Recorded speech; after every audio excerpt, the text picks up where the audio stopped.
العلم هو النور الهادي والمفتاح لكل الخير من يرد الله به خيرا.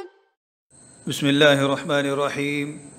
الحمد لله رب العالمين والصلاة والسلام على سيد الأنبياء والمرسلين محمد وعلى آلہ وصحبہ اجمعین، اما بعد. عزیز طلبہ کرام، نور الایضاح کتاب الزکوٰۃ کا یہ 10واں سبق ہے، جس کا آغاز ہو رہا ہے صدقۃ الفطر، صدقہ فطر. فطر افطار کو کہا جاتا ہے، روزہ کھولنے کو کہا جاتا ہے. تو جب رمضان المبارک کا اختتام ہو جائے، عید الفطر کا دن آ جائے، تو چونکہ روزوں سے افطار ہو جاتا ہے، روزے مکمل ہو جاتے ہیں، اور یہی عید الفطر کا دن اس صدقے کے واجب ہونے کا سبب ہے، اس لیے اسی کی طرف منسوب کرتے ہوئے اسے صدقۃ الفطر کہا جاتا ہے. لکھتے ہیں ای الصدقۃ التی سبب وجوبها الفطر من رمضان، یعنی وہ صدقہ جس کے واجب ہونے کا سبب رمضان سے افطار کرنا ہے. ای یہ حرف تفسیر ہے، وضاحت کرنے کے لیے آتا ہے. شروط وجوب صدقۃ الفطر، صدقۃ الفطر کے واجب ہونے کی شرطیں. صدقۃ الفطر واجب ہے، فرض نہیں. وجوب کا لفظ پہلے بھی استعمال کیا گیا تھا، لیکن زکوٰۃ چونکہ فرض ہے، لہذا وہاں وجوب کا لفظ بول کر فرض مراد لیا گیا تھا.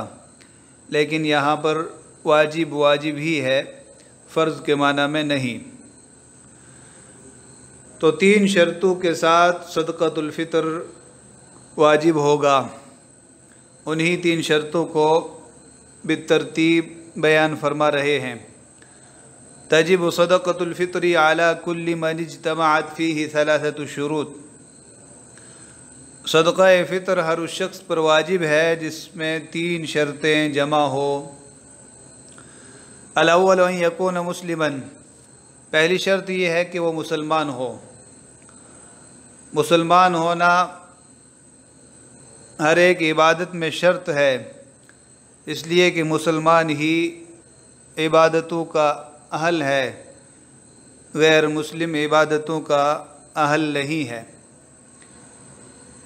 تو زکوٰۃ اور صدقۃ الفطر بھی ایک عبادت ہے، اس لیے ان کے فرض اور واجب ہونے کے لیے مسلمان ہونا یہ شرط ہے. والثانی ان یکون حرا، دوسری شرط یہ ہے کہ وہ آزاد ہو. غلام کا مال چونکہ اپنے آقا اور مالک کی ملکیت ہوتا ہے، اس لیے اس پر زکوٰۃ اور صدقات فرض اور واجب نہیں ہوتے، لہذا آزاد ہونا یہ شرط ہے. غلامی سے آزاد ہونا جو پہلے زمانے میں پائی جاتی تھی وہ مراد ہے. باقی ہمارے اس زمانے میں اگر کوئی شخص جیل میں بند ہو اور پیچھے اس کے پاس بہت سے مال و اسباب ہو تو اسے صدقۃ الفطر ادا کروانا پڑے گا. تو دوسری شرط ذکر کی ان یکون حرا، کہ وہ آزاد ہو. والثالث ان یکون مالکا لنصاب فاضل عن حوائجہ الاصلیہ، تیسری شرط یہ ہے کہ وہ ایسے نصاب کا مالک ہو جو اس کی حوائج اصلیہ بنیادی ضرورتوں سے زائد ہو. فاضل زائد، حوائج الاصلیہ، حوائج اصلیہ بنیادی ضرورتوں کو کہا جاتا ہے جن پر انسان کی زندگی کا گزران ہوتا ہے، گزر بسر ہوتا ہے، روٹی، کپڑے، مکانات وغیرہ. تو حوائج اصلیہ سے زائد ہونا چاہیے. زکوٰۃ کا جو نصاب تھا اس میں حوائج اصلیہ سے زائد ہونے کی بات نہیں کہی گئی تھی، وہاں صرف یہ کہا گیا تھا کہ اگر وہ مالک نصاب ہے. اب نصاب مختلف تھے. مال تجارت میں زکوٰۃ تھی تو اس کا نصاب سونے اور چاندی کے اعتبار سے تھا. سونے اور چاندی کا مستقل اپنا نصاب تھا، جانوروں کا مستقل نصاب تھا. تو وہاں حوائج اصلیہ سے زائد ہونے پر ہی زکوٰۃ فرض نہیں تھی، بلکہ اس کا مال تجارت ہونا بھی ضروری تھا. مثال کے طور پر کسی شخص کے پاس 2 گھر ہیں. ایک گھر میں وہ رہتا ہے اور دوسرا گھر سال بھر خالی پڑا رہتا ہے، اس میں وہ نہیں رہتا. تو یہ دوسرا گھر اس کی حوائج اصلیہ سے، ضروریات سے زائد ہے. اب ضروریات سے زائد ہے لیکن وہ سامان تجارت بھی نہیں، اس لیے اس پر زکوٰۃ تو فرض نہیں ہوگی، لیکن حوائج اصلیہ سے زائد ہونے کی بنا پر اس پر صدقۃ الفطر واجب ہوگا. اسی طرح کسی شخص کے پاس بہت سارے کپڑے اور بہت سارے ایسے برتن ہیں جن کا وہ سال بھر استعمال نہیں کرتا، سال بھر اس کے استعمال سے، اس کی ضرورت سے زائد رہتے ہیں، تو ایسے کپڑوں اور ایسے برتنوں کا بھی حساب لگایا جائے گا، اور اگر ان کی مالیت کو ملا کر وہ صاحب نصاب بنتا ہے، مالک نصاب بنتا ہے، تو اس پر صدقۃ الفطر واجب ہوگا. لیکن زکوٰۃ کے فرض ہونے کے لیے زائد کپڑوں یا زائد برتنوں وغیرہ کو نہیں دیکھا جاتا.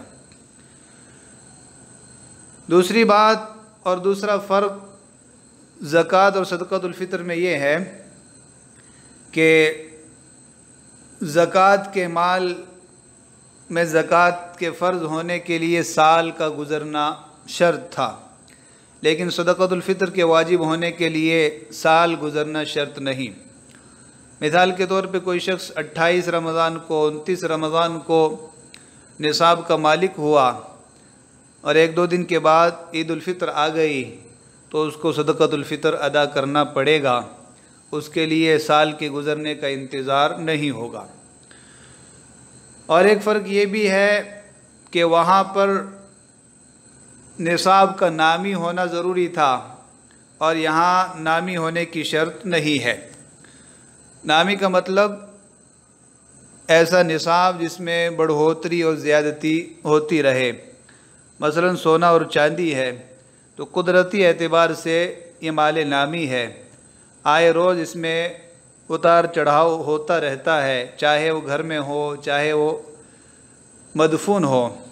اسی طرح سامان تجارت ہے تو تجارت کی بنا پر وہ مال نامی ہے، اس میں بڑھوتری ہوتی رہتی ہے. جانوروں کا بھی یہی حال ہے کہ وہ مال نامی ہے. تو زکوٰۃ کے فرض ہونے کے لیے مال نامی ہونا، بڑھوتری والا، بڑھنے والا مال ہونا ضروری ہے، جبکہ صدقۃ الفطر کے واجب ہونے کے لیے مال نامی کی شرط نہیں ہے.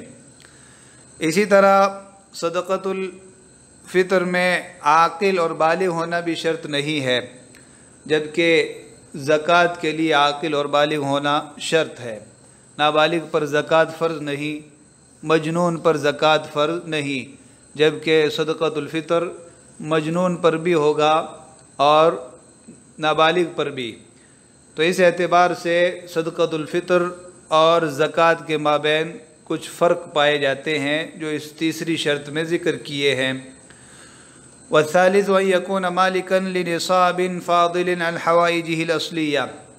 تیسری شرط یہ ہے کہ وہ شخص ایسے نصاب کا مالک ہو جو اس کی حوائج اصلیہ سے، بنیادی ضرورتوں سے زائد ہو. سواء امضى على ملكه النصاب حول ام لم يمضي. خواہ اس کے نصاب کا مالک ہونے پر 1 سال گزرا ہو یا نہ گزرا ہو. امضا الگ ہے، حمزہ استفہامیہ، اور مضا کا فاعل ہے حول. النصاب یہ ملک کا مفعول بھی ہے. خواہ اس کا نصاب کا مالک ہونے پر سال گزرا ہو یا نہ گزرا ہو. تو زکوٰۃ میں حولان حول کی شرط ہے